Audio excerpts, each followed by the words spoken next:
I like introducing myself in full. Do it, man. Do your thing. My friends call me the Hamster. My mother calls me Tim. I am an uncle to many, a father to none, lover of no woman, payer of taxes, non-hater, non-lover. Cheers. Just a chill guy, a humble fellow. I am a humble guy. I'm a humble guy. I'm a humble fellow. For now. No. Non-humble man. I'm a humble man. Ask my friends. I'm very humble. It's interesting you put it like that because I know, I was just checking the story of this whole new demographic of single brothers and the number is rising. Now they're getting to their 30s. They're almost getting to their 30s. Guys are very intentional about solo mission. Now, I'd like to say that I am 31. But when I was 30, I was seeing someone. Good stuff. As with life, as with taxes, sometimes you file returns. And the government is like, hey, you owe us. So for me, I was seeing someone, but I'm not anymore. Right. I will not go into that because read my book coming out in like 10 years. Dude, it's good to have you here, Tim. Yeah. For real, man. Happy to be here. Happy to be here. How was your week? A bit actually interesting because I do, as I was telling you, I do a lot of things and I do a lot of different things and different spaces. So I have been learning how to sound engineer. So I have just graduated. So I've been chasing that. The show I produced, Nakili Sessions, had a gig on Wednesday. Nice. So that ate my brain and my time and my energy. Had a chill Thursday because I'm trying to be chill at least once a week. Right. Working as a creative and working in creative spaces just eats into your energy and your psyche. I was at to those who know, Alliance usually sometimes has orchestral things. So there was a lady who was playing the grand piano. It was beautiful. It was wonderful. Chilled, went home, slept. Yeah, that's amazing, bro. Let me ask you, Kwanzaa, that story for the way you said creatives, sometimes it takes a toll on you to create stuff, produce stuff, getting out there and just engaging with other with life. So let me ask you, so what do you do to stay chill, to stay sane? I drink a lot of tea. I drink so much tea. Some of my friends find it uncomfortable, but I'm a heavy tea drinker. So about 2nd November 2017 is when I stopped drinking alcohol. So I've been relatively clean in that direction. So I drink tea. Culturally, I'm Maragoli when it comes to my tea. I will drink it anytime, any place. If you give me tea, I'm happy. Nice. Good stuff. So I drink a lot of tea. I write. I dance at events, guys. And I'm very ashamed about it. I will dance alone on the dance floor. I'll be like, guys, for real, the DJ is playing, music is playing, I will dance. I saw you on a random footage. I think it's on your IG. I'm like, this guy has mad energy. I love it, man. So have you always been like a performer since way back? Yeah, but it's the same way everybody was like when you're in primary school and you're in high school. If there's something happening, music related, entertain the parents. So sing, drama. So I've been different schools I went to, engaged in singing and engaged in being part of plays, coming up with script for plays or coming up with characters for plays. So I was that guy who'd be like, oh yeah, we're doing this. I'm like, I'm in. So even that transition when I was when was it? 2020. Actually, pre-COVID, I had been out of the country. So I'd come back to Kenya and I was like, a friend of mine was like, AC, big up to her, whatever she is. AC was like, oh yeah, go to this poetry thing. So I was like, oh yeah, let me tap into that. So started going into poetry spaces, then transitioned into COVID happened. As we all know, it stopped the country for a bit. So started writing again, like seriously sitting down, writing pieces, because I'm a poet and a storyteller, but I'm primarily, when I'm writing, I write pieces. So I write my poetry, started going into art spaces now post-COVID because it's like, wait, dunia inaisha. So I might as well actually. What a joke, go to these spaces. Only go to these spaces. For real. Yo. kama ulipata homa ya Nairobi, because that's what we used to call it in the office. Yeah. If you ever got homa ya Nairobi, that was COVID, guys. You all got COVID. But you see, people used to think like, it was necessary. Whatever we went through during COVID, especially mentally, was necessary. They almost referred to it as a reset. Like, there was too much, we were all over the place, so it kind of narrowed everything down. People say staying indoors, of course, and then now you had to go back to reset, default mode. Is that true? True. So that's what I'm saying. Even for me, I started writing again. Good stuff. But now the problem is, post-COVID, that spaces had died. Yeah. So that was biggest ish. Because I remember there used to be a poetry thing. Every Sunday at the museum, every first Sunday at the museum, poets would just come, you perform, there's a headliner, finger snaps. So it was like, for me, if I remember even specifically, a friend of mine called Mosoti, aka Norman, was the one who was like, hey, Timo, go back to writing. So I picked up the pen, started writing again. But it was like, there were no that spaces for me to express myself. So it was also looking for those spaces and looking for people and places where I can perform. So you're pretty much extroverted? No, actually. I love being at home and alone. It's just that for that brief period where I'm outside, I will be loud, I will be energetic, and then I will go home, turn off the lights, and stay there for a bit, and just because I'm an ambivert. Right. I can draw to both sides. I can actually be quiet, guys. Yeah, I actually came across that word, that term, I think about a month ago. I was like, wow, okay. So there's a term. Yeah. So let me ask you something, because I figured we need to talk about this whole thing for staying awake, being awakened, especially in this new Kenya, right? Because they're saying we're obviously transitioning to like a new space mentally, right? And the cost that comes with that. You're a deep creative, bro, and I was so excited about having this conversation with you. So when it comes to the cost of being awake, for you getting out there and you say, you know what, I'm not really going to look at this thing the way the masses are, right, in terms of narratives and conversation. What's the cost of it all? What are some of the things that you've had to sacrifice? I don't work with everybody. Right. I was telling someone, sometimes it's really good to look at the space you're in and look at the people interacting with. Look at how the messaging, be it verbal and nonverbal, because it's very interesting how sometimes people be speaking, but the actions are very different in the way people operate. And a mentor of mine was really important about the ability to step back and actually look at a situation. It's learning not to speak first. Or, as I tell people sometimes, look, if I don't like you, I'll tell you I don't like you. If I can't work with you, I'll tell you I can't work with you. If I'm not comfortable with how you are operating and how you're set up, I will be very much like, I can't do that. Yeah. So it's willing to sometimes, but I tell people, I have the advantage of my parents still have not kicked me out of their house. Awesome. So I operate from their house. So I do not have the pressure of I'm looking for money. Yeah. Because to those who don't know my politics, I am a socialist, but who operates in a capitalistic country and a capitalistic system. I pay my taxes because I have to. Yeah. And because you need to. But I believe in the power of everybody getting what's due to them, but also operating in a right way and in a right manner. And with that frame of mind, have you had to now do away with certain relationships? For example, your friends, biashara, maybe you're like, I'm not feeling your energy, I don't like your approach to this thing, so I'll pass, even when somebody wants to work with you. So the thing is, the good thing about my work, because I work as an MC and a host, it's very easy for me to say, I have another event.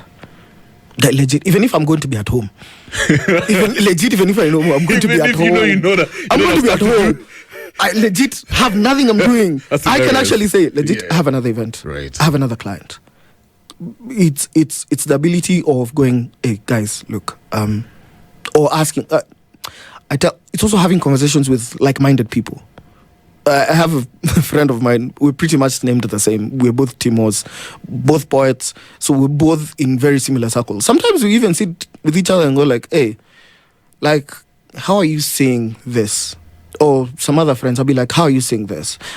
And like I said, I'm a believer. I go to church, I pray. I fast when I can, when my body allows me to fast, because sometimes. So it's also good to have people who are led by faith in a way, because even when I used to work for an office, funny enough, I actually was like gainfully employed, like a proper corporate. Okay, not really. I was working from home, but I was still. I worked for an IT company, and it was a very.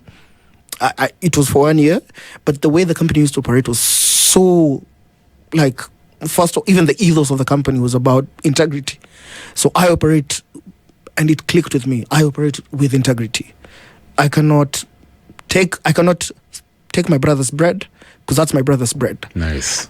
So it's also the situation of if you've worked with someone I know and they did not have a good relationship with you, I know automatically I will not have a good relationship with you. Yeah. Because if you know, there are people in your life who, if they're really pushed, you're like, you pushed that one to the point of where they're like, I can't work with you. I can't work with you. Because I'm very, like I said, I'm not geared towards money, being a socialist and everything. My thing is, I just need enough to operate. I need enough to live my day to day and see how life goes. I'd like to state that if I have a person, I do look for more money, because feeding 2 people is a lot of work, and going on dates is expensive. But when I am just operating as Tim, as this house, as Hamster, as a house of Hamster, I am like, if you are not being good to people I know, I can't really be good with you. But at the same time, I'll give you an opportunity. I'll listen to you. I'll have a conversation. Give them the benefit of the doubt. I'll give you the benefit of the doubt. But if you burn with me, I'm like, my guy, I can't really work with you, because one, this is the reasons why. This is what other people have told me, and this is what you have given me. This is the energy you've hit me with. It's amazing when you look at society like that, because naturally you're always going to encounter or engage with people from different backgrounds. People have a very interesting approach to life. Some can have like a toxic vibe to you. There's all kinds of people, especially in a city like Nairobi, right? Very cosmopolitan. Now, are there certain aspects of this Kenyan life that you were exposed to, and you're like, damn, I wish I never engaged with that, I never saw that, and you're struggling to unsee because now it's kind of affected your perception of the Kenyan life? I think I grew up in Nairobi, so there are things I've experienced from like childhood. First time I ever saw a pickpocket, I was a baby. Basically, I was tiny. My mom is the one who got robbed. So Wheezy, nimezoea. Even my phones have gone. And I tell people, I'm a local man in some areas, and even I get robbed. But it's I'm going to quote Denzel. Denzel has this thing of where you've got to live before the devil enters. Wow. So I do not know how, but I will always leave right before it gets chaotic. I will be at home and I'm being told things happened where you are. Oh, interesting. So I've always had the thing of, I always leave. I'm always there late enough for everybody to have seen me, but I leave early enough for you people to have noticed that I left before the crisis, before the bad thing, whatever bad thing happened, I wasn't there. Jeez. Is this like a pattern you've actually noticed? Yeah, because I sometimes there are places I don't go to. Not because I'm uncomfortable with, because like I said, I'm sober. I'm not uncomfortable with people drinking, because I work in places where people drink. I'm just like, the spaces where I know they're not really conducive to me. Yeah. So there's no need for me to take myself there. Yeah. Because like I said, I can stay at home. Guys, home is actually an okay place to be. Yeah. There's Wi-Fi, there's food. Yeah. Sometimes I have to cook it, but there's food. So, you know your art, spoken word, being a host. The host with the most. The host with the most. Writer. It used to be the host with the most, the roast. Right. But I stopped roasting people. I was like, I have to be kind. It's true. I have to be kind. Yeah, so, you know, the type of work that you do can be very political sometimes. It is. And very edgy. At the same time, it can be very personal. Like, folks like you can be very vulnerable. Paka, ask guys in the audience when you start crying. You know what I mean? So trigger warning and everything. I know. So in the midst of all these emotions that you go through while you're curating your work, I know it can be very daunting. Yeah. How do you stay grounded, especially due to all the distractions around, right? Yes. So if you know let me tell you an interesting tidbit. Yeah. I never write a piece immediately. If I feel something and my brain wants me to write, I do not write. I will actually sit with it. I will sit with that thought. I will actually process the emotion first. Because there were times where I'd write things pop, but I always felt like there are things there that are unprocessed. So I can't read this. I have an entire, about over 30 pieces of poetry that nobody's ever seen. Okay, technically speaking, one of my exes has seen some of those pieces, but a lot of people they've not been done on stage because, one, they have a lot of raw emotion. They have unprocessed things that I have already processed. And there's a perspective of, I tell people, me saying a piece from a point of, I have processed this emotion, I have healed, and me writing and saying a piece from, I am still very hurt, I'm still very vulnerable, I am still feeling that anger and that pain are very different. It's really good for if I'm performing on stage because people can feel the emotion, but at the same time, I will leave there needing to actually talk to someone. And it's very hard. Yeah. For example, I like one of my pieces I performed was about my brother. I had a younger brother who died. If I had performed that piece when my brother had died, I didn't even write it at that time. If I had written it and had it out at that time, I don't think I'd ever been able to look at it. But now that I have gotten to the point of where I know he's dead, but at the same time I appreciate his life. Even if it was brief, he was still alive. So it's finding balance. And then someone said this to me, and I've always carried it. Poetry is not your therapy.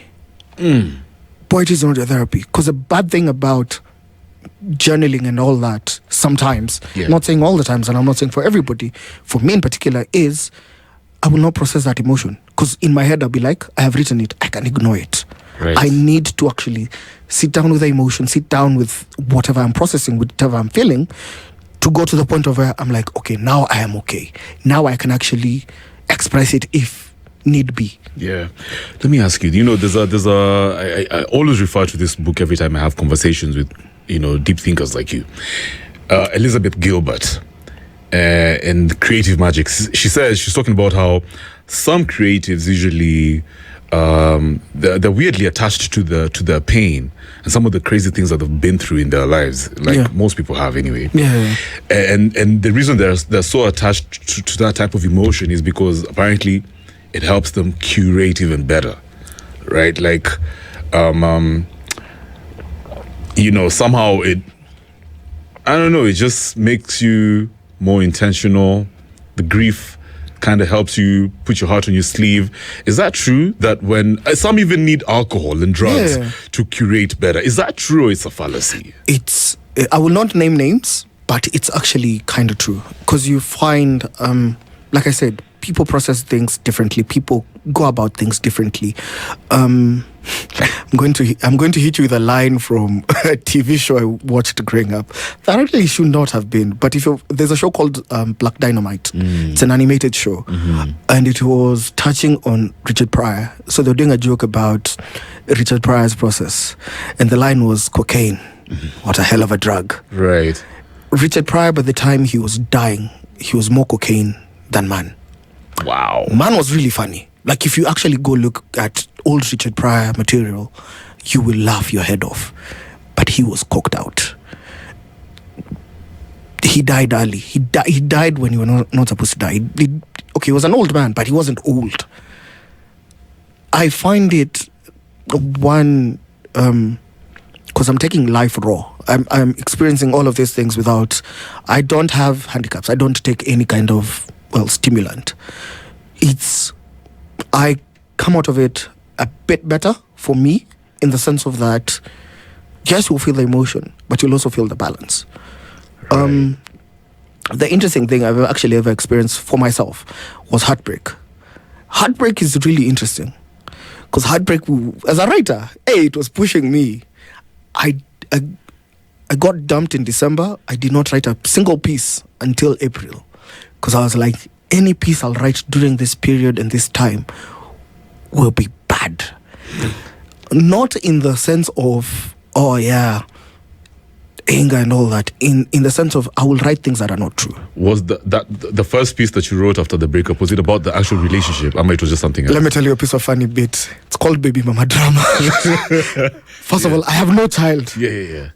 That everybody knows of, even me. There was a time I had money. Those were the times people would have looked for me. I was like, if I have your child, those were the times you could do. I have not fathered any child that I and my whole family know of. Nobody has come to. Why does it sound like you're not so sure, bro? No, because Nairobians.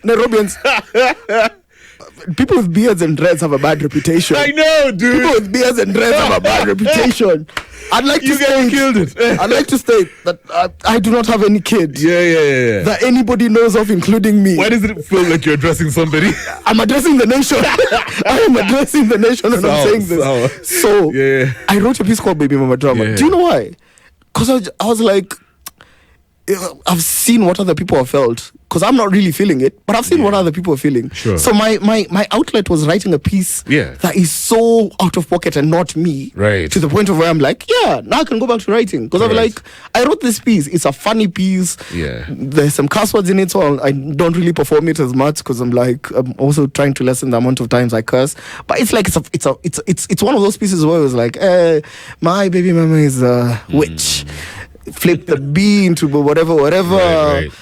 And you get it. And it's like it was just a release. It was me now finding my hand again. But it took me a couple of months, because I was like, I'm a vicarious, used to be a vicarious writer. Working full time in events is a lot of work, so I end up not writing as much as I used to. But like, I'm a vicarious writer. I always have my writing books.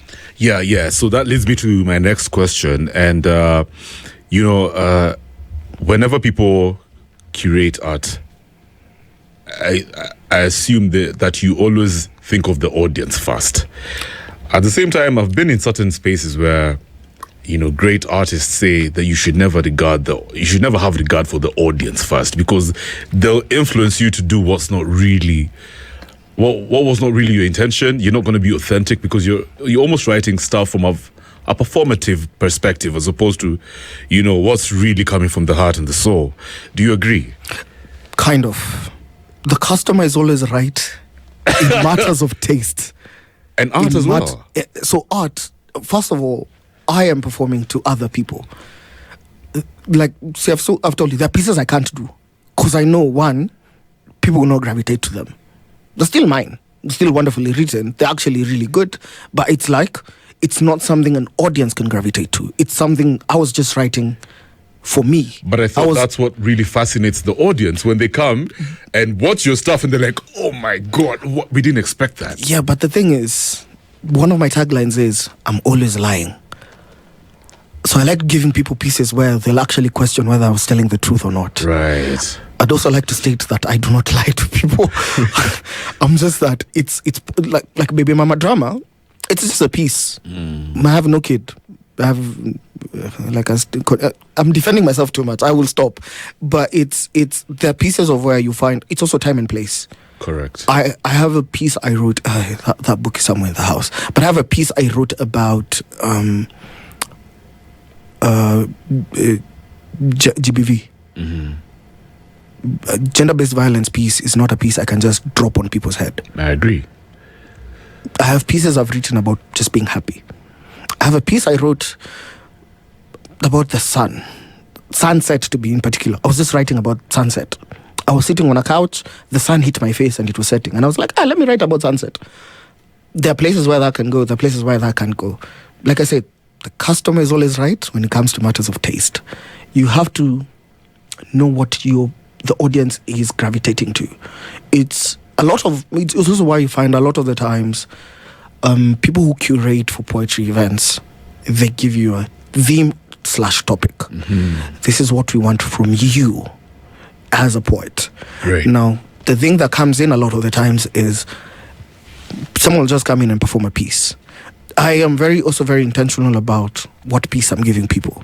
For example, if I was to speak on freedom, I would write a piece about freedom. I will not write a piece about how I'm in love with a woman. Right. Unless I'm twisting that piece into still about freedom, but it's talking about a woman. if it's a piece about culture, I'll give people a piece about culture in my own perspective. Culture being Nai culture, Matatu culture, the wonders of Sheng, which is my second language, first being Kikuyu.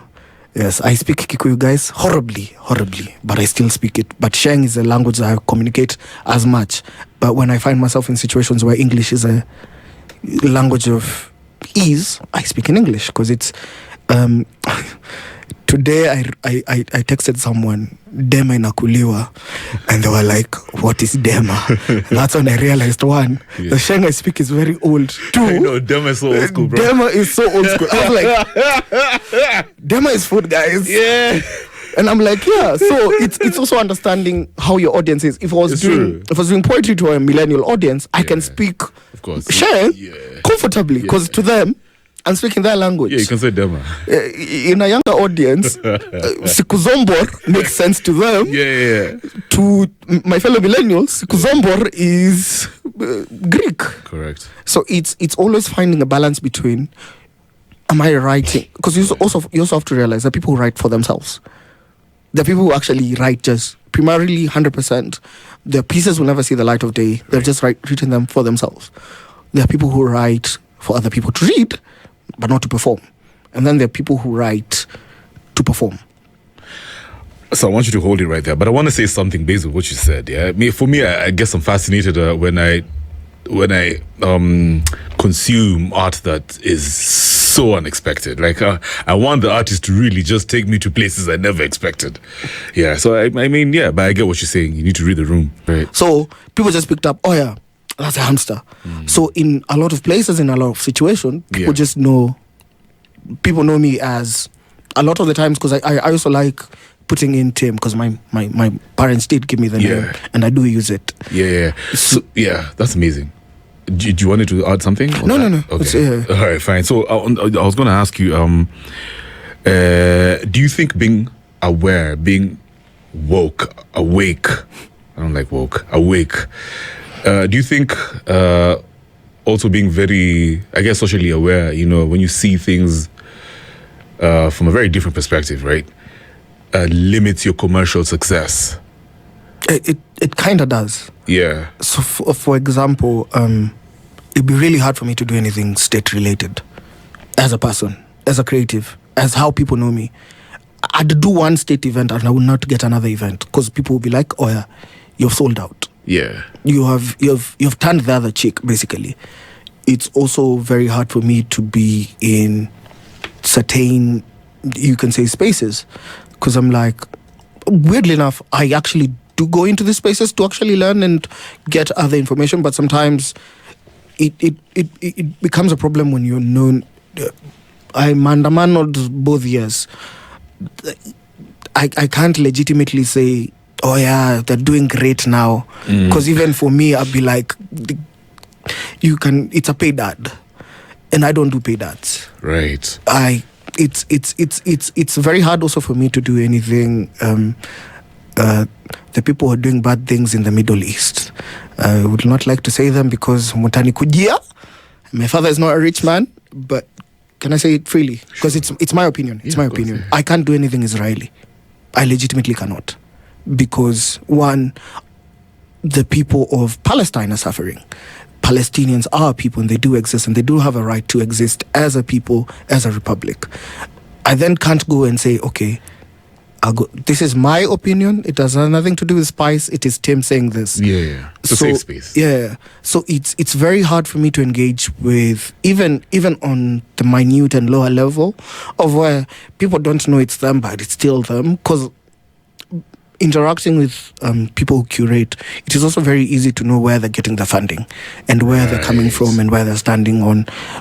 So it's also very easy for me to go like, oh yeah, I cannot MC for that person. By the way, is that the case in Kenya where we have a bunch of creatives who, they claim to be authentic, but really they're pushing an agenda? Can you tell? Can you see and just tell? The good thing about Kenyans, you'll always announce. They'll always. It's same way when the lady who did the thing with Bill Gates Foundation. Right. It's like it's very easy for me to tell because you will tell me that's where you're That's who's buttering your bread. It's people announce themselves, which is a wonderful thing because it allows me to go like, oh, that space is not a space for me. Right. My guy, we had a whole protest for Israel in Nairobi. We have been having Free Palestine, especially Cheche and other spaces, trying as much as possible to have people cognizant of what's happening to the Palestinian people. They've been being fought by the police left, right, and center. You cannot then say, on the other hand, okay, the Israeli one can go. That's clearly, it's a paid ad. Yeah. Let's call it what it is. It's a paid ad. Because I'm like, it's better if neutrality does not mean you're innocent. Neutrality, having an opinion is a good thing. Yeah. Having an opinion is what makes me human, because I can be opinionated. Right. I can stand strongly on something and actually be like, this is why I'm standing on this. If you believe Israel was promised to them 3,000 years ago, please come fight me with the facts. Because some of us, I like learning about history. Right. I'm not an anthropologist. I just like learning about history. Those who do not learn from their history are doomed to repeat it. It's very clear to me the state of Israel did not learn ignore part of their own history, because they forget what happened to them during the Holocaust. And they like reinforcing that happened. Then to me, I will always remind them, the Palestinian Holocaust also happened. That is it. Right. When it comes to even matters here, it's very interesting. You remember when we were talking about me not working for anything state? It's because legitimately I am a registered voter. I have been a registered voter since 2016. All my candidates lost during the last election. Let me say it. Rest in peace to Raila. I did vote for you that one time. I did go against the grain. To those people who are taking Kikuyus out there, we do actually look at our candidates and vote for them. Yeah. For me, I was clearly in opposition from the get-go. Government that came in place, we're experiencing high taxation. We go to our leaders, we're still going to vote for what the president has said. Now, democracy is power for the people, by the people, something else. This is a democratic country. If majority of Kenyans are against a particular law, a particular thing, and they state it, shouldn't our parliament be listening to us? So I then can't go and say, oh guys, the government is doing great because my bread is being buttered. Because then at the end of it, I would not be comfortable with myself. Yeah. And like I said, I'm loved at home. I'm loved at home. I know I need my own place. Guys, I'm looking for my own place. Mom and dad, natafuta nyumba, don't worry. But at the same time, I have the comfort of knowing I don't have to work for the government. I don't have to slave away. Because technically speaking, many years ago, I did work for the government. I was basically on contract. I've been part of the system. I know how the system is. I never want to go back there. Because I was like, it's heavy on your mind. Because you always find yourself bogged down with... let me tell you, being the way I think, I will either cast out my boss or I'll go on a holiday for 2 weeks to just rest. Yeah. It got me thinking about this Computer Misuse and Cyber Crimes Amendment Act. Right, so guys, if you don't know what's going on, Kenya recently passed the Computer Misuse and Cyber Crimes Amendment Act 2025. So this law is stirred a lot of debate, obviously. Gava says it's meant to protect citizens from online crimes like cyberbullying, phishing, and identity theft. But also critics are now arguing and they're saying it gives the state too much power. You know what I mean? Yeah, so also...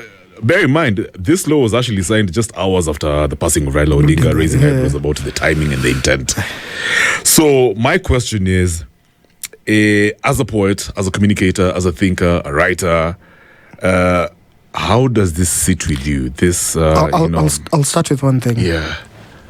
Defamation laws in Kenya exist. So if I defame someone, they have the right to take me to court. That's one. If it's on any issue, if I say anything about you, if I say Matara is not tall, he's short, guys, trust me, I know him. You can take me to court and go like, this guy said I'm short. And that's not true. And that's not true. I have American height. Yeah. I'm a tall man. He's 6 foot. Yeah. I am 6 foot. Yeah. If, two, we have already been having a problem with the state already using the law in a manner that's not right. I remember, I only remember her by her handle on Twitter, but the lady who created the system of where people were sending the email to Parliament. Oh, right, yeah. Yeah. I don't want to say I it. remember her name, Yeah, because it's R something. It's Ruth something. I remember her case. Ruth and Jerry. Yeah, I think. Must have been. Let me check it. Yeah. We will confirm. Proceed, We will confirm the name because I do not want to be sued for naming the wrong person. Like I said, you find, for example, her situation of where she just created a system where Kenyans could use to send emails to the government to say, "Hey, we don't want this." Yeah. Was she not arrested? Right. So the laws that they need to use are already in place. What they're doing is, because I remember it was saying you pay a fine of 10 million or is it 20 years in jail or 10 years in jail? Rosenjerry. Yeah. The wonderful work she was doing. What did the police do? I remember the journalists who were arrested because allegedly they worked on the Blood Parliament documentary for the BBC. The equipment was taken. That is still, technically speaking, that's a cybercrime according to the law. So I'm saying, first of all, you arbitrarily created a law that is going to favor state over citizenry. Correct. Which is not something that's supposed to happen. Yeah. Two, the framework of the law itself doesn't really make sense because laws are there to govern. Cyberbullying, because it happens, and it happens quite a lot. I'm a Kenyan on Twitter. I have seen it. So I do not tweet as much because I know it's hectic, but it happens. It is very easy for the apps themselves to actually remove these people. If you did not know, a lot of apps have community guidelines. Guys, if you read your T's and C's, it will tell you anything you post that is against those community guidelines will be removed. People's accounts have been closed before because of bullying other people, because of scamming other people. Also, apps themselves have a provision for reporting things. So my question is, if someone is getting bullied on an app, but you have not sorted out first with the app that they're using, but you're immediately taking them to court, well and good. Okay. So someone is using a VPN, you don't know who they are. Step one, they will do this thing of where they go to mobile the line they're using. So that's how they're finding people. It's technically illegal because they need a court order. For you to start a court order, you must go and say, okay, this has happened, this has happened, this has happened. Because one of the things I'm finding very funny is a lot of the people who are who are for the new law are comedians. I have a question. If I go through each and every one of their sets, will I not find defamatory material? Yes. I know they're about to go and scrap the whatever they've posted. In fact, even one had to apologize yesterday about something crazy. He said something tribal. See, about Kisis. Yes. I'm a very online person. I know what's happening in this country. Yeah. You cannot tell me that comedians, the people who are well known to be inflammatory, if I can be polite, right, are the ones who are saying, okay, this is a good thing. Because I'm like, first of all, your bread and butter is this. Governments come and go, but memory, especially the Kenyan memory, the North remembers. But let me ask you something. So the other angle of this conversation is some folks, like the other comedian who said, Kenyans and we need to be very responsible. Some people can be a bit too much. And then I also saw a bunch of politicians talking about how even the way society is... the way the African society is naturally in terms of conversations, we need to have a level of respect, especially towards authority. And guys are saying the problem with the younger generation is they're a bit too extreme with the words, this thing for posting leaders in coffins. So we're a bit too much, and it's creating, we basically don't have decency. So that's another part of this conversation. But however, I like how you're putting it, right? Who decides what's bad? Who gives you the moral authority? And you've done even crazier things with that power that you have. I'd like to quote, not verbatim, but wasn't there a politician who said, "I will kill 5,000 of them in one day"? Yes. Isn't he over 50? Correct. Isn't that a leader? Yes. Isn't he old, as they say? Isn't he in authority? Yes. Vis-a-vis, you cannot drink your wine and tell me to drink piss, because that's what they're basically telling us. They'll drink their wine, they'll call us names. I still remember that I am a treasonous criminal, according to the head of state of this country. Yeah. I am a treasonous criminal for going to the streets and saying we reject the finance bill. I am a treasonous criminal. Aren't they also the same ones who go on podiums and tell us, "Oh yeah, that bill that you guys were protesting, we split it into 4 and we passed it"? So you cannot abuse people, then expect your abused to come to the abuser and go like, "How are you, sir? Treat me kindly." Do you think this is just about 2027? No. Let's just be real. It's both is and not. Yeah. Because this is a conversation that has been there. Yeah. If you notice, a lot of the times it's a intergenerational conversation, because everybody starts with, well, Gen Zs don't respect the older generations. Then they go, millennials, what did you teach Gen Zs? Gen Xers go, both millennials and Gen Zs are bad people. As we go, these are the people who we found, and them, they are treating us the same way. So we are rude to them. The previous generation goes, you children do not listen to us, our parents and our grandparents. And I'm like, yes, because you all decided not to meet at the table. Culturally, people are respected because, one, you treated others with respect. I have older family members. I have the deepest of respect to them. If I meet someone who's older than me by a certain point, not even some younger than me, I still treat people with respect. But I give people respect as it's given to me. Treat the person next to you the same way you want to be treated. If you come to me rudely, if I answer rudely to you, why are you fighting me? We've both been giving each other the same energy. So if you find the younger generation is being rude and you're older, so you're the ones who have been raising them. Yeah. Quilly, how have you guys been raising them? Exactly. Yeah. These are your kids. Yeah. These are your kids. That's the only reality they know. Yeah. So I was going to ask you as well. Let's take it way back, even before now, whatever's happening in this era of ours. So, colonial hangover. This is something that's so deep, and sometimes I feel like it's a sensitive thing. Somebody once told me, you know what, Kev, the problem with our government is they tell us not to confront the past. Let it be. Let's celebrate our history. It's meant for educational purposes. It's interesting you talked about when you were referring to Israel.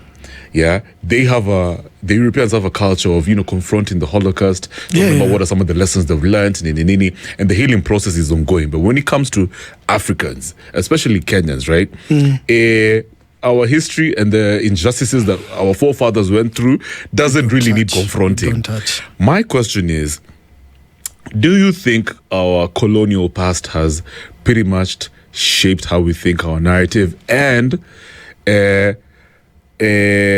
in the sense that, okay, for example, our relationship with authority. Some people generally have like a weird fear of authority. And also this thing for validation. Some people are obsessed with validation. Like, we don't know, and this is from a culture perspective, we just don't know how to do our own thing, bro. Like, I don't know. I don't know my past. I don't have a reference point, bro. I just know the Muzungus who came through. Let me start with a modern answer. Funny enough, wasn't there this the Dutch nationality in the coast who was abusing cops? So let's start there. Jesus okay, Christ. Now let's really take it back. The thing a lot of people forget, and it's always forgotten because people don't remember. One, our education system was set up to create workers. People who can go to an office and work It was not created for anything else. Culturally, we're very broad, but a lot of the broadness that came with our culture was tamped down. I do something called, every once in a while, called Hadithi Hangout at Santuri. Nice. And we're discussing the history of, I'm going to touch briefly on Sure. because it's going into a broader thing. We were touching on the history of Kenya via a book called Shades of Benga. And we touched on something called Mwomboko. Mwomboko came in to replace traditional Kikuyu dances that used to happen.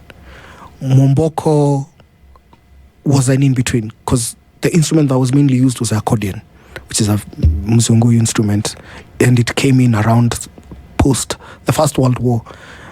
So you find we try as much as possible musically and in other ways, because I am speaking as from my area. What I've experienced is we have deep disconnects when it comes to attaching our music and our culture, and even how education is done into how we experience life. Because the thing about the Mzungu is, they burnt down a lot of actually not even burnt down, a lot of what they did. Because if there's one thing the Mzungu is good at, it is recording their goods and their bads. Oh yeah, the amazing documentary. So a lot of those files were dumped in the ocean. A lot of those files about what really happened are no longer there, are no longer in the country. Their copies are in London, but they're not in the country. As a grandchild to people who went to the forest, Mau Mau, we have this thing of where Mau Mau went from being a multicultural thing to Kikuyus were fighting in the forest. First of all, their original name was Kenya Land Freedom. They were fighting for the land, KLM. They were fighting for everybody's land, for you to get your land, for you to have your land, for you to actually have your own peace, your own place. They were unified in that. Kenya as a country the collaborators won, basically. The collaborators were the ones who were in leadership. The collaborators were the ones who were controlling a lot of the things. So a lot of the times it's erasure. It's not that we're being told, let's not look to our past, is we can't really find our past. And let me give you another interesting tidbit. A lot of people don't know. Mwai Kibaki is the one who removed the tag terrorist group from the Mau Mau. The Mau Mau had been a terrorist group since Jomo Kenyatta and Moi. They came to be freely known as freedom fighters during Mwai Kibaki's time. Mwai Kibaki is our third president. The first two ruled for a long stretch, because it's from 1963 to 2002. If even the people we frame as the people who went and fought for this country were termed terrorists, were basically an illegal organization, how can we say we're learning from our history when we don't even know our own history? And part of it is also realizing a lot of the people who really were fighting, and even the ones who are in the camps, because there were a lot of camps where people were being placed, never want to talk about it because it's traumatic to them. Sometimes you have to look at your grandparents in the sense of that man or woman might be having PTSD. So to them, they do not want to talk about what they experienced. Let me ask you, is it possible, because I know right now, with the current political dispensation, you can tell that we're transitioning towards something. Whatever that thing is, we don't really know. Yeah. So, is it possible to actually go to that place? Some people, of course, Raila Odinga followers term it as canon. Yeah, but Kenyans generally, we're a very hopeful people. We look forward to this place that's sort of like paradise. Yeah. But can we actually get there without us confronting this past that we don't know? Without people actually getting their justice? Like I said, those who do not learn from the history are doomed to repeat it. I'll mention something that's not most palatable. 2007 was not the first time we had post-election violence in Kenya. Almost every single election we have had, or any situation, always ends up in violence. Even when there's no violence, there's still violence. didn't we have chaos in was it 2022? Yes. Yeah, we had a bit of skirmishes here. There were problems. People were killed. We have to realize we are part of a nation that one is trying to run away from its past. Two, does not understand its past. We like to look at the good. And a lot of the times, we forget there are bads. Mwai Kibaki is my favorite president. Mwai Kibaki was an infallible man. That man failed in some aspects. The Raila Odinga was a great man. Raila Odinga also failed us in one aspect or the other. Yeah. Jomo Kenyatta was let me not speak. Not Gideon, apologies. Daniel Toroitich Arap Samoei. He was a great man to some.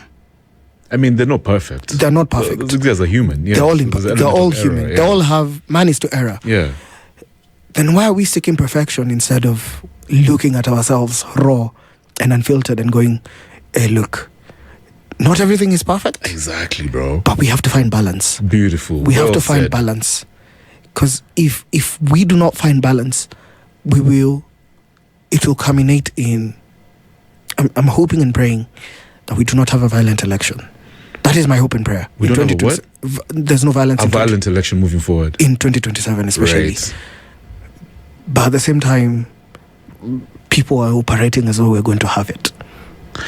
Sad to say. Yeah, it's very sad. Let me ask you now, moving forward, as an artist, as a thinker, do you think creative expression has become a form of decolonization in the sense that you're trying to reclaim your original identity and narrative? Do you think we can actually use art to remember? Yeah, I think one of my favorite musicians, and funny enough, I came to find this musician because of one of my uncles. Shout out to Dr. Gadhura. Kwame Rege. Kwame is a Kikuyu. He's a Kikuyu artist who sings beautiful songs, but his most famous one is a Mau Mau song. It's a prayer. It's a cry for hope, because he says, "When Nyaga talk to now, we pray to you." So it's more of. I'll give another example: the works of Costa Ojwang. Costa, I cannot speak a lick of Dolo. I don't even understand the language. There's a way when I am listening to him live, or I'm listening to him even on my DSPs, my YouTube, I feel connected to his music. Kisses, you guys only have Mbarambamba. It's been hard trying to listen to that man. Why? They were just chilling that side. But I believe in you guys. So you find... Yeah, you know I'm half Kissy, so you can't do that to my people. But Mbarambamba is a representation. He is a representation of Kisi music and Kisi culture in an interesting way. He's good. See? That's what I was saying. That's what I was saying. That's what I was saying. That was so hilarious. That's what I'm saying. Anyway, you find the artists who are coming up who are really connected to their roots or trying to find their roots. Another one is Zaituni. Zaituni, the way she sings her Tarab infused music is so beautiful. It makes me yearn for love even when I'm very much single. I am not looking for someone, guys.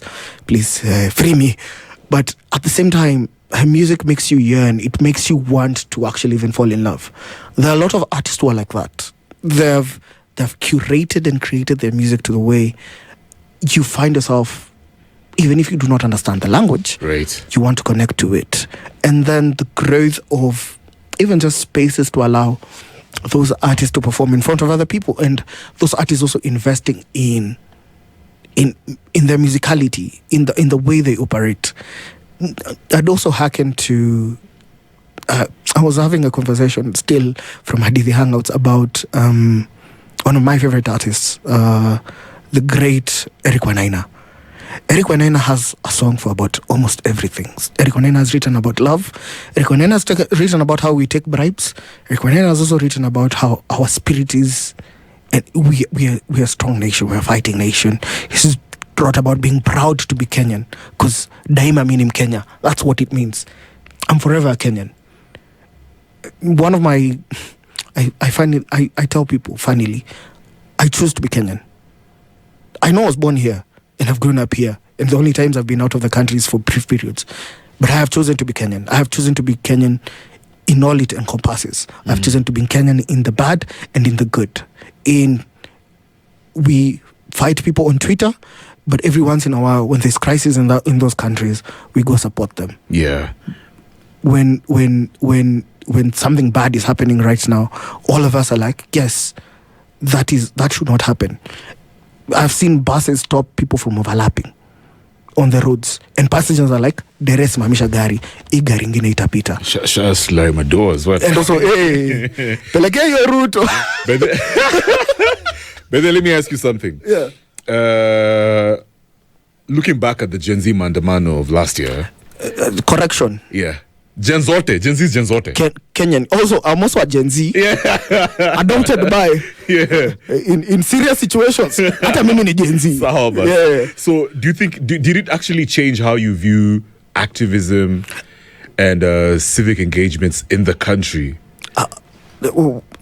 And of course, also the collective consciousness of Kenyan people. Yeah, because I personally feel like it was bare especially for leadership to see that, you know what, we're in a revolutionary space right now, mentally, and it's not just political, even in the family, in the offices, in sports, in churches and religious institutions, wherever, anywhere and everywhere. Guys have awakened, and guys are gonna speak out. Has it changed moving forward how you view Kenyans when it comes to our consciousness? I'll give you an interesting story about myself. My first demonstration was when I was in Form 1. 2009. Kaheti Boys High School. If you were in that school in 2009, when we walked from Mokroine town to Nyeri town to demonstrate about how the principal was running the school bad. So I'll say this. I have always been a disruptor. I do not believe in injustice, and I'm very willing and ready to go like, that is not just, that is not proper. So I have always been civically, I talk to people, I try my best to engage with, even if it's just one friend or the other. I bullied my sister into voting for the first time in 2022, because she was a first time voter. I was like, hey, look, you're voting. It's because you do not have to influence 1,000 for change to happen. If you influence one and they're willing to change and willing to actually listen, willing to go about, okay, this is what's happening. Because I think growing up in Nairobi, I've been very cosmopolitan. So for me, my politics has always been, I want an effective leader. I do not care about tribe. One of my funniest things, it was in 2017. I remember my omena lady, shouts to her wherever she is. I was just going to buy omena, and then we ended up talking about bursaries, and then she was like, I didn't like our current MP, because to me, I felt he was worthless. It kind of was, because what was zero contribution in parliament, he was one of those. But that lady changed my mind in the sense of, she was like, if there's one thing this guy does well, his bursary doesn't have tribal connotations. It is flat. It is, you will get it as long as you are residing in Roysambu. I voted for the man. Coming elect, and I saw some funny people. Okay, I didn't get bribed. Guys, I've never been bribed, funny enough, to vote for someone. Unless you count university, then I was. But like, I never take anything. I never take handouts. I don't take the t-shirts, although they do make great mops, as I've been told. Fleece count ni mzuri. Yeah. I've been told, I've seen them on some people's doorsteps. I've never been given, I don't have the t-shirts. I do not belong to even a political party. One, because political parties in this country come and go. Two, because I vote for a candidate that will make sense for me, except Sakaja. That one I regret. Actually, I regret. Are you looking forward to Babowino? Hey, who said hey, no, guys. Just saying. I'll say this. My candidate will definitely lose in the gubernatorial race for Nairobi. That's all I have to say. Whoever I'm voting for is 100% going to lose. Let me ask you. Because I will look at a candidate and give... Actually, sometimes I do regret actually not voting for Polycarp Igathe. That man had good points, and he was cleaning people's houses. It's true. He was cleaning people's houses. Not mine, but he was cleaning people's houses. Gimmick. Well, yeah, but so was Sakaja's. So was everybody else's. Bro, let me ask you something.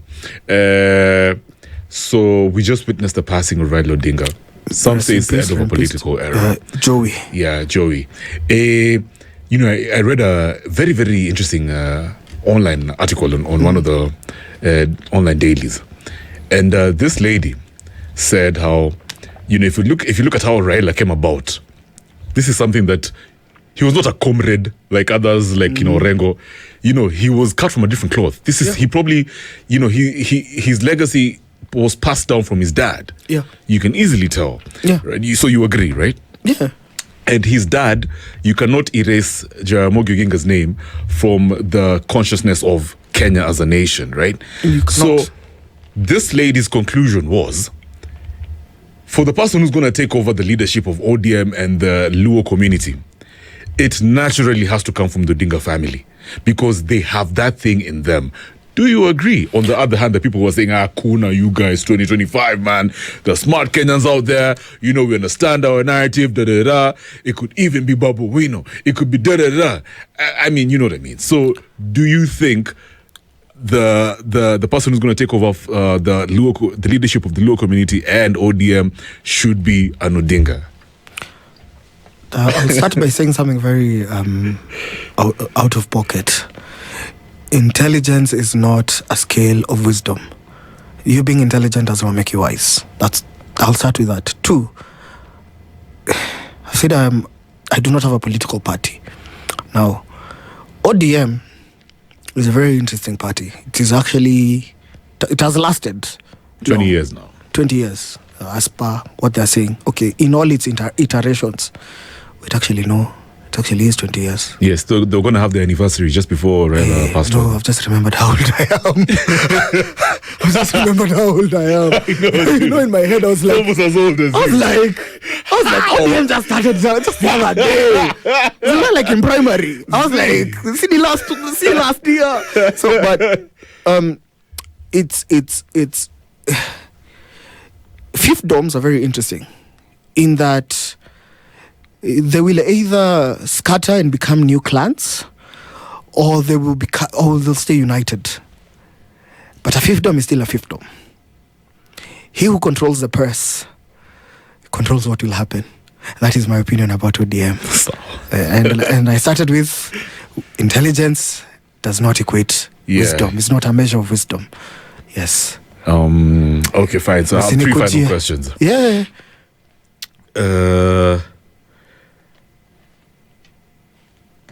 What is your advice to artists who want to stay true to their purpose and their voice, their self-expression, in a world that rewards conformity and, being politically correct? Start by loving yourself. No, legit. Start by deeply loving yourself. Because not everybody will like you, and not everybody will love you. Not everybody will appreciate what you're doing.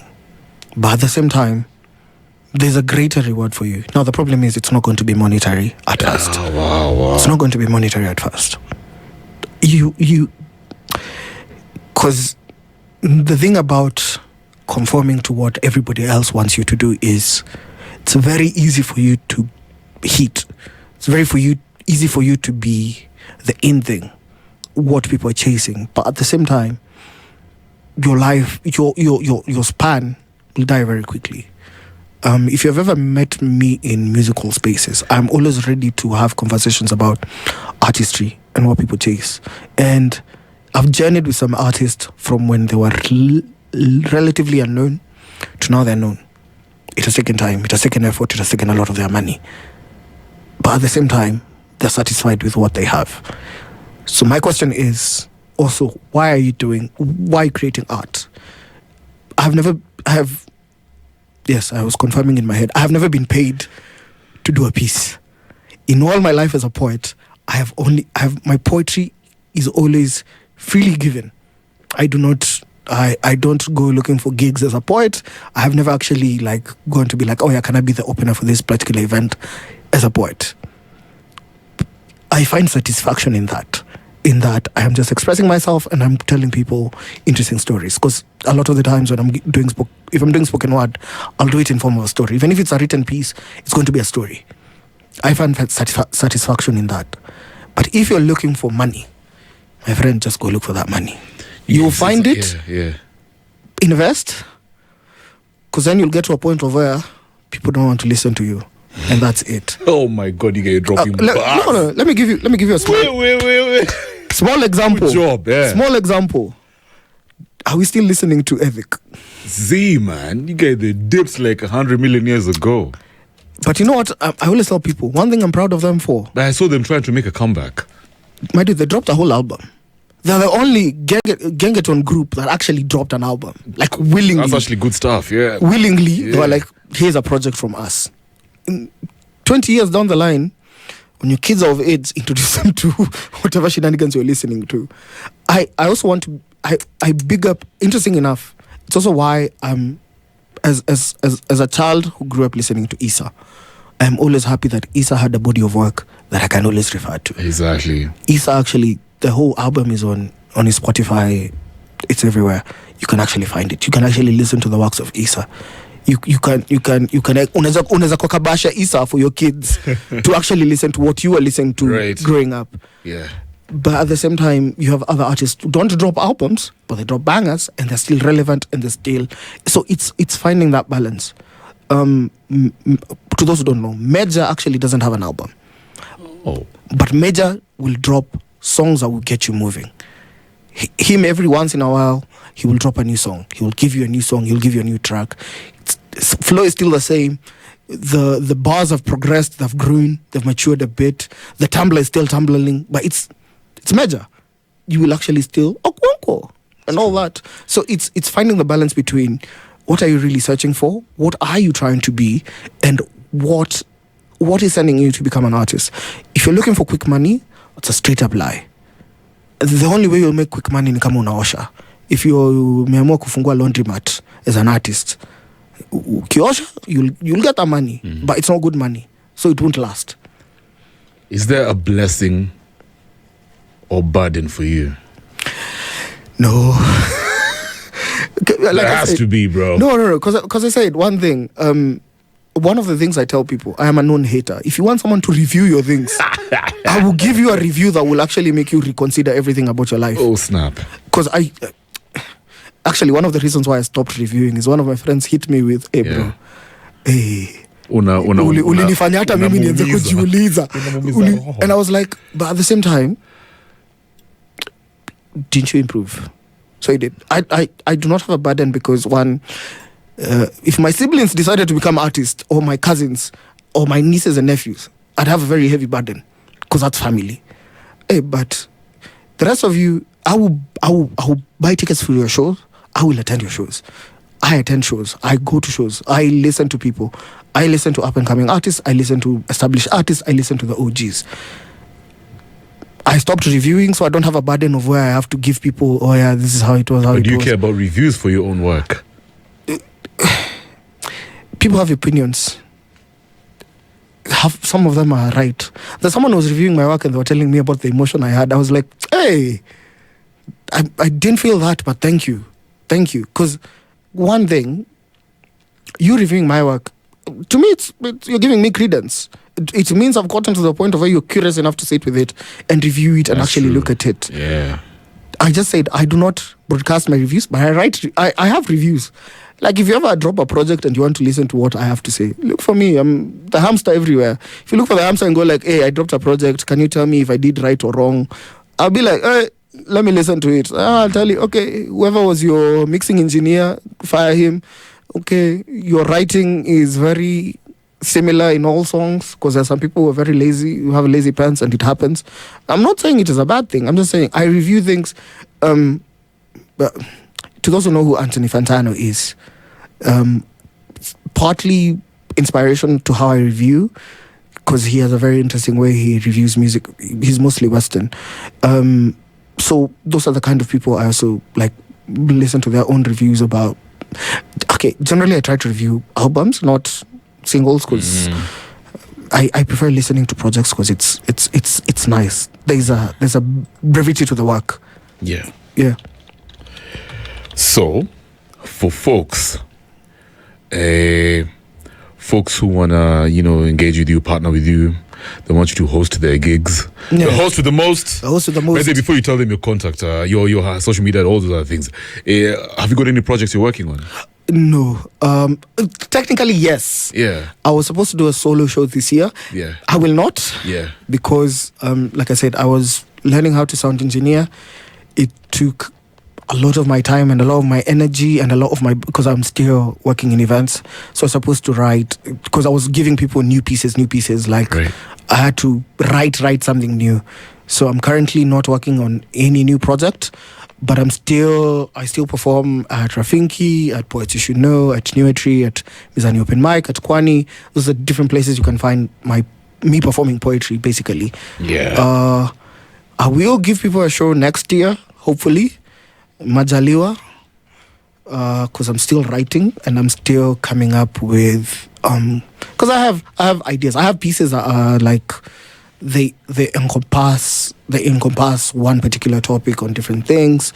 The one I was going to do this year was either going to be Pieces Between, which was just a look into how we are as a nation in between the protest, in between right now I'd even have added pieces about the death of Baba, in between just even us changing deputies and all that. Just a look into how we are looking at life and how I'm observing life, right, and just delving into just different aspects of, like, it's just going to be like, people have mainstream topics, and the non-mainstream topics, they're like, oh yeah, there's something interesting I saw, or this is me at a show, this is how I interacted with different people at this particular thing. Good stuff, man. Sasa, bro. It's been real. So what's your social media handle, fam? Because I know there are a lot of people who are fascinated about your work right now. On Instagram, yeah, you'll even find my pieces. It's The Hamster Did It, but with my real name at Timothy Mbuthia. Then on Twitter, I just retweet a lot of things, and sometimes I comment on things, and sometimes I'm a heavy retweeter. I'm not a big tweeter, but I'm still on Twitter, and I'm active on Twitter. If you're only active on Twitter, find me at The Hamster Is Doing It. So The Hamster Did It on Instagram, The Hamster is doing it on Twitter. For Twitter, it's at Mbuthia Timothy. You will see a really, really old picture of me, but it's still me. I never change. I have never, once I find a really good profile picture, I don't change it. And like for my actually, let me big him up because he's one of my boys, Jimbo. One of my friends called Jimbo is the one who like took the pictures that I have on my Instagram. So like that picture, that guy is doing a good job. You get your pictures fresh. No, it's I'm lucky in the sense of like I know I interact with a lot of people who create even using cameras, because that's still curating. Let me tell you, the biggest problem I have, I never have solo pictures. So I actually had to dig into my photos, go like, oh yeah, this is one when I'm alone. Because a lot of the times, nature of work and just how I interact with people, I'm always in group pictures. And also, I don't like my picture taken for someone who's really photogenic. So I'm always in just mtaniona kwa. Look, the only picture I have taken these days willingly, and it's because I have to, is whenever we do the family portrait. Family portraits, I was told you can't escape from this one. Even that one, half the time I'm like, do we have to do it? See, I can give you a picture of me. All right, man. Do you want me to give you a piece, or mimi niende to give you? No, obviously I wasn't going to let you know. I was going to ask.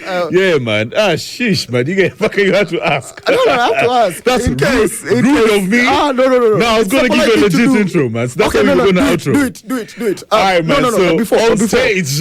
Before. Do you want a happy piece or a sad piece? Or do you want a piece on politics, a piece on life, or a piece on just anything else? Because I can do anything. That's why I'm asking. Like, if you want me to give you a piece, you have to do a piece on life. On life. Do it because, I mean, yeah, let's be general, man. Okay. Let's see where it goes. Let's see where it goes. Joyful or sad? Yeah. Joyful or sad? That's life. That's everything. Hey. That's life. Aisha, I'm sorry. He allowed me. Bint Aisha knows why this is a problem. Just be unpredictable. Okay. Yeah. I'll do my best. So, guys, right about now, the one and only Tim the Hamster, Twende Kazi. So I've been given permission to perform, guys, a piece about life. To those who don't know, I like storytelling and telling people stories. I think I'll talk about, not me, but it's about life either way. Birth. Birth is a very interesting thing in the sense of that as a man, I do not know what happens. But I kind of do in like a deeply biological way. But when this nation was born, it was a very tumultuous time. Chaos and pain, but happiness and joy. Harambe, Harambe. A nation birthed with joy, filled with expressions of hope and freedom, knowing that our founding fathers have set up something beautiful. But as Kenya, as Wazungus would call her, grew, she matured. She found balance in her politics, in her freedom fighters, in her people who bring a difference.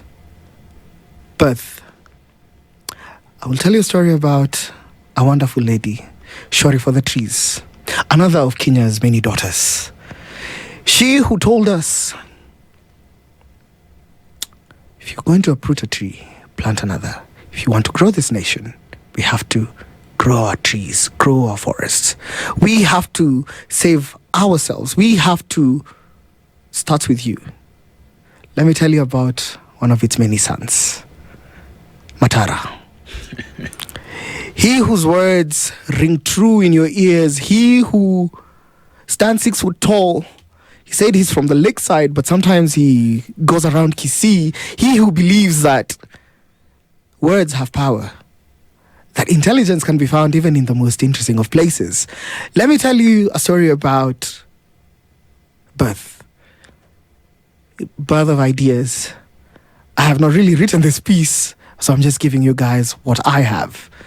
I was born to a country in the stranglehold of a strong man. Birthed in a time when chaos was reigning true, birthed in a time when we could only speak in whispers. And even then, the whispers brought chaos. I was birthed in a nation that had not yet seen Uhuru. But we journeyed.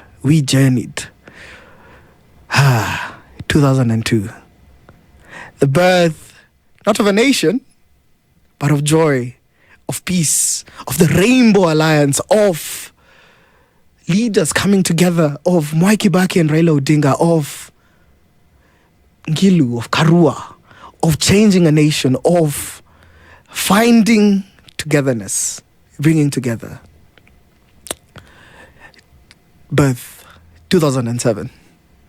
Birth of violence, birth of bloodshed, birth of chaos, birth of homes not being home, of neighbors turning on neighbors, of people seeing people's true colors, of drowning in anguish and death. Birth, 2024. Birth of new ideas. Birth of a generation that said enough is enough. Birth of a generation that said we want to see change. We want to be the change. 2025. Birth. Not for Kenya, but for Tanzania. Of we want to see change. We want to see freedom. We want to be at peace, at one. Birth. 2027. What will we give birth? Ladies and gentlemen, Tim the Hamster, It's been a good one. We almost forgot about Tanzania, man. Jeez, I hope it's a beginning for them. I hope it's a birth of a new nation.